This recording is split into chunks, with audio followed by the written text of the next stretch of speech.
வணக்கம் சாரல் ப்ராப்பர்ட்டிஸ். தென்காசி மாவட்டத்திலே ரொம்பவே ஃபாஸ்ட்டாக டெவலப் ஆகிக்கிட்டு இருக்கிற ஒரு ப்ரைம் லொக்கேஷனுமான நம்ம மேலகரத்தில் ஒரு பிளாட்டு சேலுக்கு கொண்டு வந்திருக்கிறோம். இந்த பிளாட் அமைஞ்சிருக்க எக்ஸாக்ட் லொக்கேஷன் பார்த்தீங்கன்னா குற்றாலம் தென்காசி மெயின் ரோட்டில் மேலகரம் ஸ்டேட் பேங்க் காலனியில் தாங்க அமைஞ்சிருக்கு. 30க்கு 40ங்கிற அளவில் மொத்தமாக 2.25 சென்ட் பிளாட் தாங்க சேலுக்கு கொண்டு வந்திருக்கிறோம். 23 அடி தார் ரோடு வசதியோட ரோட்டு மேலேயே வடக்க பார்த்த மனையாக அமைஞ்சிருக்குங்க. நம்ம தென்காசி சரௌண்டிங்கில் மேஜர் ரெசிடென்சியல் ஏரியாவில் மேலகரமும் ஒன்று தாங்க. அப்படி இந்த மாதிரி ஒரு ரெசிடென்சியல் ஏரியாவில் நீங்கள் வீடு கட்டி குடியேறதுக்கு தாராளமாக இந்த இடத்த சூஸ் பண்ணலாங்க.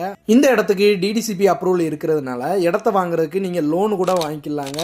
இந்த மாதிரி ஒரு டெவலப்பிங் ஏரியாவில் நீங்கள் இன்வெஸ்ட்மெண்ட்டுக்காக இந்த இடத்த வாங்கி போட்டிங்கன்னா ஃபியூச்சரில் ரொம்பவே ஹெல்ப்ஃபுல்லாக இருக்குங்க உங்களுக்கு. இங்கேருந்து தென்காசி பழைய பஸ் ஸ்டாண்டு 2 கிலோமீட்டர் டிஸ்டன்ஸ்லையும், குற்றாலம் மெயின் அருவி பார்த்தீங்கன்னா 3 கிலோமீட்டர் டிஸ்டன்ஸ்லையும் தாங்க அமைஞ்சிருக்கு. மேலும் இந்த இடத்தோட ப்ரைஸ் டீட்டெயில் சைட் விசிட் பண்ணுறதுக்கு மேலே ஸ்க்ரீனில் தெரியுற நம்பருக்கு உடனே கால் பண்ணுங்கள். தென்காசி மாவட்டத்தில் வீடு தோப்பு இடம் வாங்க விற்கிறதுக்கு சாரல் ப்ராப்பர்ட்டிஸை ஃபாலோ பண்ணுங்கள். தேங்க்யூ.